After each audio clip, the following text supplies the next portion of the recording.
Assalamualaikum warahmatullahi wabarakatuh. Perkenalkan, nama saya Ayu Rahman Nur Safitri dari kelas 11 MIPA 3 nomor absen 6. Di sini saya akan menyampaikan materi bab 5, yaitu periode pembaharuan Islam. A. Periode pembaharuan Islam. Pada periode abad klasik 650 sampai 1250 Masehi, umat Islam mengalami masa kejayaan. Hal ini disebabkan oleh beberapa hal sebagai berikut. 1. Umat Islam melaksanakan ajaran Al-Quran yang memerintahkan supaya manusia banyak menggunakan akal.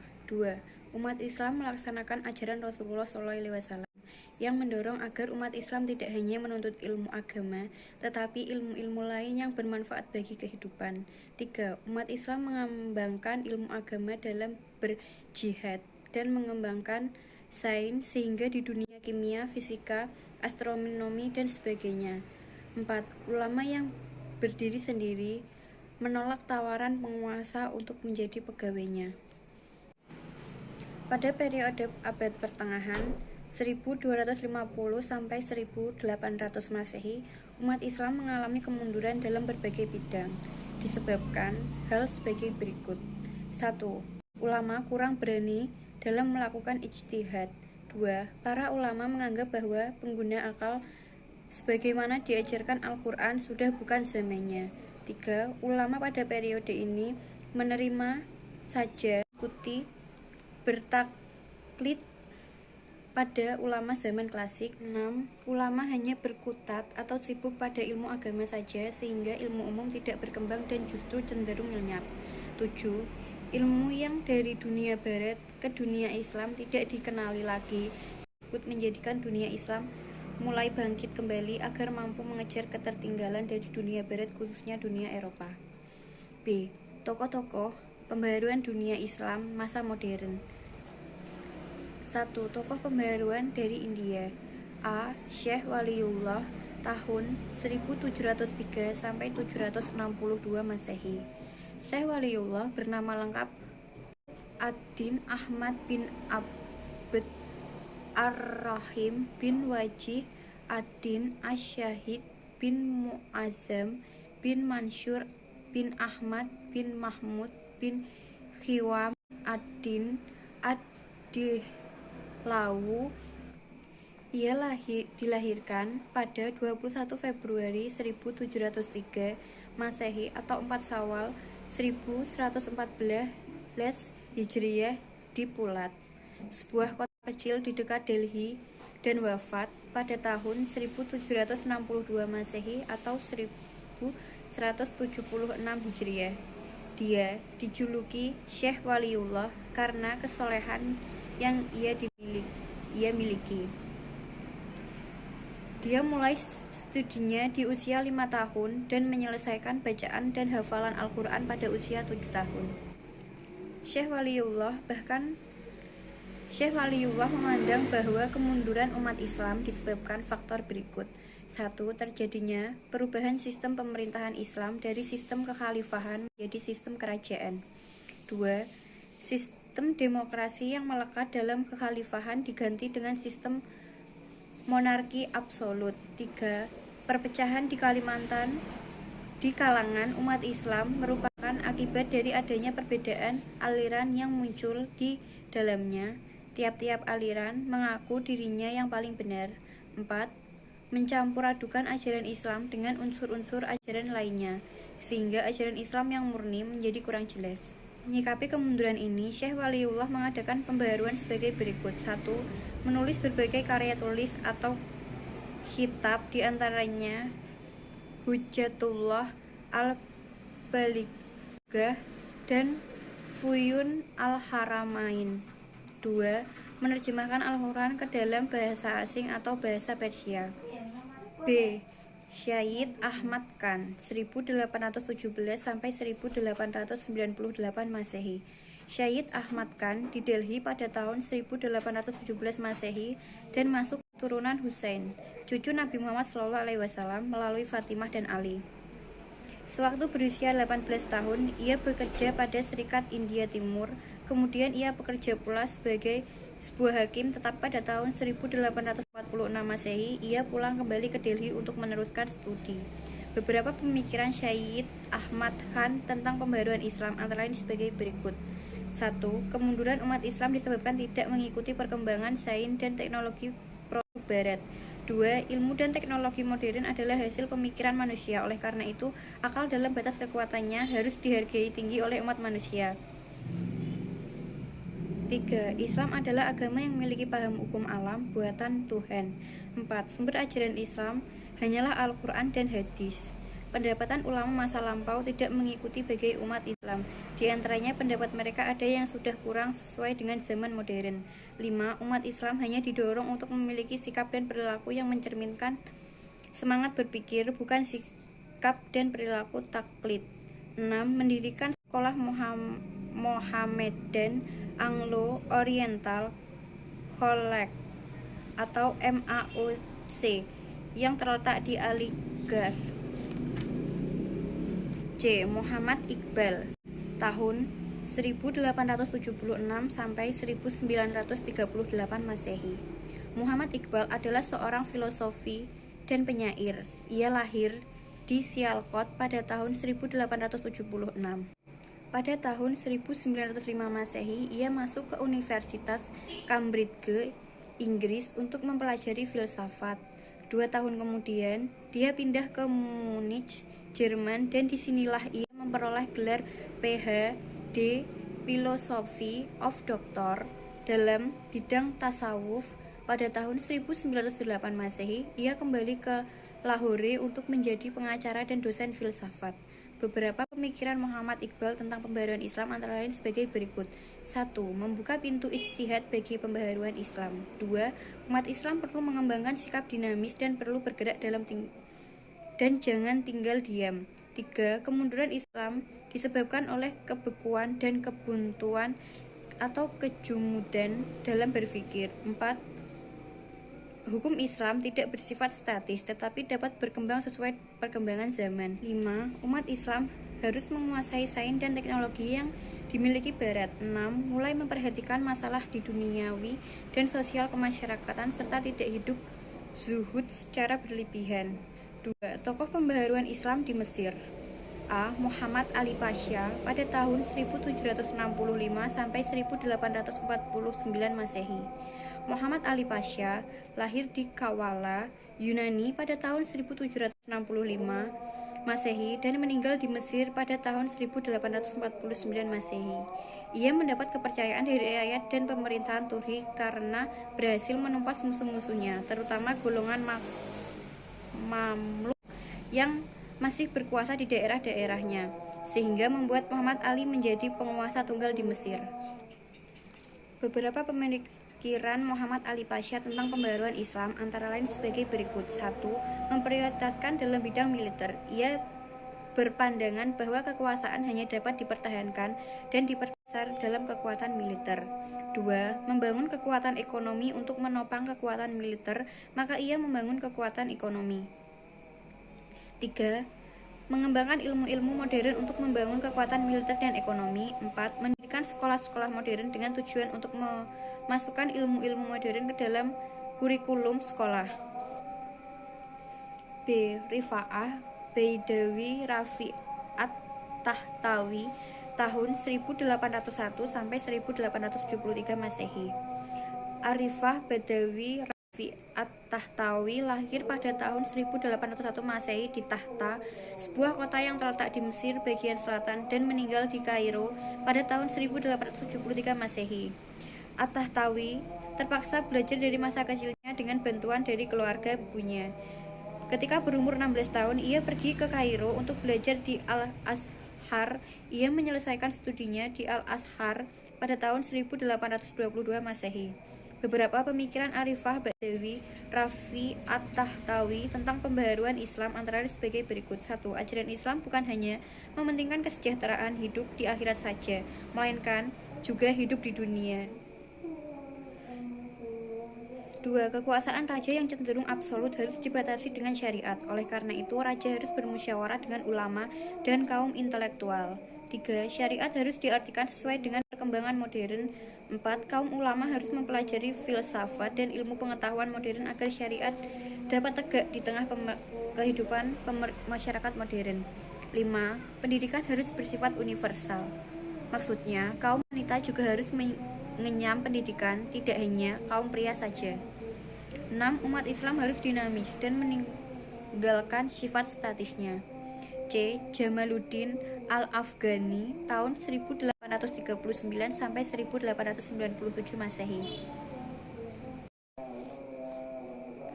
Jamaluddin Al-Afghani bernama lengkap Muhammad Ibnu Safdar Al-Husaini. Ia lahir pada tahun 1838 Masehi di kota Asadabad, daerah Kabul, bagian timur Afghanistan. Ia wafat pada tahun 1897 Masehi di Iran dalam status tahanan politik. Sejak kecil, ia sudah belajar membaca Al-Quran, bahasa Arab, Persia, ilmu tafsir, ilmu hadis, tasawuf, dan filsafat. Pada usia 20 tahun, Jamaluddin Al-Afghani menjadi pembantu Pangeran Muhammad Khan di Afghanistan pada tahun 1864 Masehi.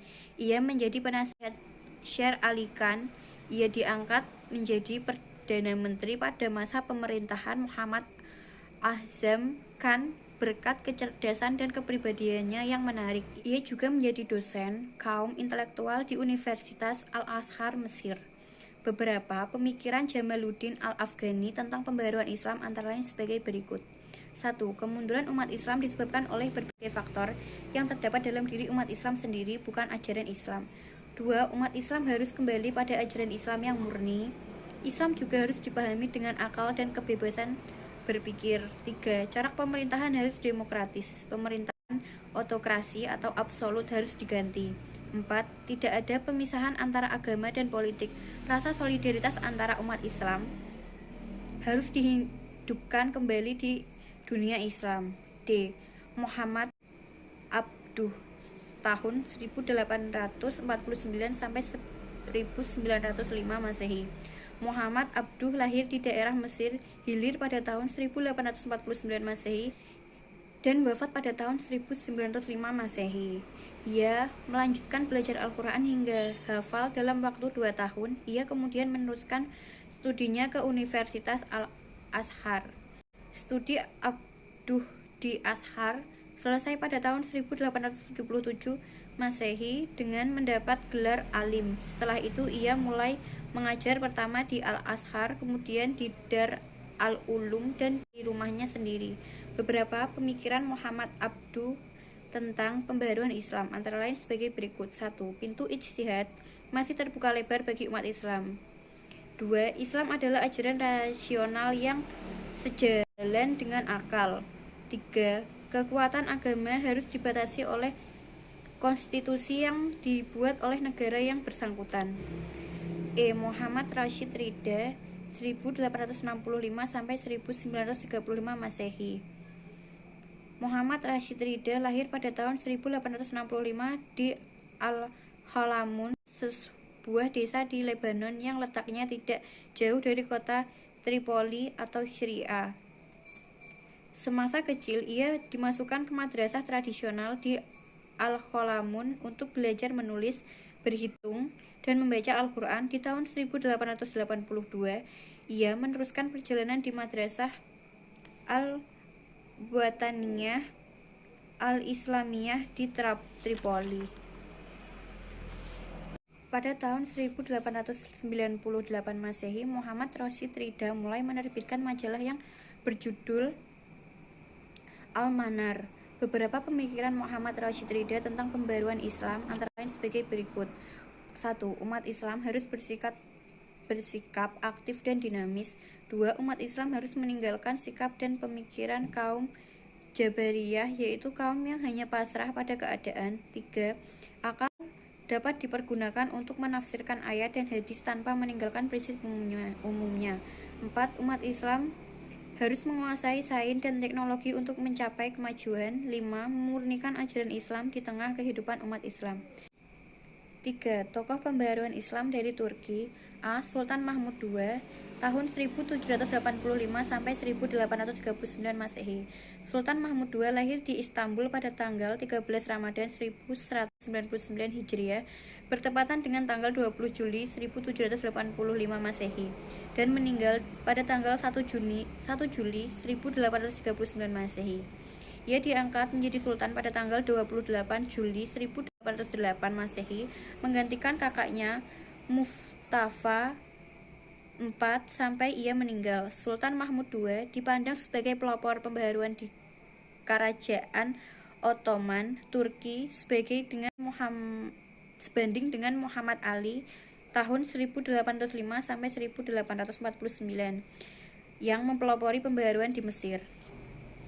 Sebanding dengan Muhammad Ali tahun 1805 sampai 1849 yang mempelopori pembaharuan di Mesir. Sultan Mahmud II semasa kecilnya selain memperoleh pendidikan tradisional dalam bidang agama juga memperoleh pendidikan pemerintahan dan sastra (sastra Arab, Turki, dan Persia). Beberapa pemikiran Sultan Mahmud II tentang pembaharuan Islam antara lain sebagai berikut. 1. Menerapkan sistem demokratis dalam pemerintahannya. 2. Menghapus pengutusan sultan yang dianggap suci oleh rakyatnya. 3. Memasukkan bidang keilmuan umum ke dalam kurikulum lembaga-lembaga pendidikan madrasah. 4. Mendirikan sekolah maktebi ma'arif untuk mempersiapkan tenaga-tenaga administrasi dan mendirikan maktebi ulum ki idebiyet untuk mempersiapkan tenaga-tenaga ahli penerjemah. 5. Mendirikan sekolah kedokteran, militer, dan teknik. D. Nami Kemal tahun 1840 sampai 1888 Masehi. Nami Kemal dikenal sebagai pemikiran terkemuka dari golongan intelektual Kerajaan Turki Utsmani yang banyak menentang kekuasaan absolut sultan. Ini bertujuan untuk mengubah pemerintah absolut Kerajaan Utsmani menjadi pemerintah konstitusional. Pemikiran Nami Kemal banyak dipengaruhi oleh pemikiran orang sastrawan kenamaan yang pernah belajar di Prancis, yaitu Ibrahim Sinasi. Sastrawan ini banyak menggunakan istilah-istilah hak rakyat, kebebasan berpendapat, kesadaran nasional, pemerintahan konstitusional, dan istilah lain yang semakna. Beberapa pemikiran Nami Kemal tentang pembaharuan Islam antara lain sebagai berikut. 1. Kondisi ekonomi dan politik Kerajaan Turki Utsmani tidak beres. 2. Rakyat sebagai warga negara memiliki hak-hak politik yang harus dihormati dan dilindungi negara. 3. Pemerintahan demokratis tidak bertentangan dengan ajaran Islam sebab negara yang Islam mengajar. 3. Pemerintahan demokratis tidak bertentangan dengan ajaran Islam sebab negara yang dibentuk dan dipimpin oleh 4 khalifah peninggalan Rasulullah SAW. 4. Islam mengajarkan al-maslahat al-ammah sehingga khalifah tidak boleh bersikap dan bertindak yang bertentangan dengan al-maslahat al-ammah. 5. Kepala negara dalam mengurus negara tidak boleh melanggar syariat. 4. Tokoh pembaharuan Islam di Arab Saudi. 1. Muhammad bin Abdul Wahhab. Muhammad bin Abdul Wahhab lahir di Uyainah, daerah Najib, Arab Saudi pada tahun 1115 Hijriah dan wafat pada tahun 1206 Hijriah. Beberapa pemikiran Muhammad bin Abdul Wahhab tentang pembaharuan Islam antara lain sebagai berikut. 1. Memurnikan tauhid dan memurnikan akidah Islam seperti yang dikehendaki Allah Subhanahu wa taala dan Rasul-Nya. 2. Tidak ada perkataan seorang pun yang patut dijadikan dalil agama Islam melainkan firman Allah Subhanahu wa taala dan sunnah Rasulullah SAW. 3. Taklid kepada ulama tidak dibenarkan. 4. Pintu ijtihad terbuka sepanjang mata dan tidak pernah terputus. C. Pengaruh gerakan pembaharuan terhadap perkembangan Islam di Indonesia. Menurut H.A. Muhti Ali dan 5 faktor yang mendorong kemunculan gerakan pembaharuan Islam di Indonesia yaitu sebagai berikut. 1. Adanya kenyataan ajaran Islam yang bercampur dengan kebiasaan yang bukan Islam. Adanya lembaga-lembaga pendidikan Islam yang kurang efisien. 3. Adanya kekuatan misi dari luar Islam yang mempengaruhi gerak dakwah Islam. 4. Adanya gejala dari golongan inteligensia tertentu yang merendahkan Islam. 5. Adanya kondisi politik, ekonomi, dan sosial Indonesia yang buruk akibat penjajahan. Melihat kondisi yang buruk di Indonesia, maka para ulama Indonesia Pembaharuan Islam melaksanakan gerakan pembaharuan sebagai berikut. 1. Membersihkan Islam di Indonesia dari pengaruh dan kebiasaan yang bukan Islam. 2. Mereformulasi doktrin Islam dengan pandangan alam bukan modern. 3. Mereformasi penafsiran-penafsiran terhadap ajaran dan kondisi pendidikan Islam. 4. Mempertahankan Islam dari desakan-desakan dan pengaruh kekuatan luar Islam. 5. Melepaskan Indonesia dari belenggu penjajahan.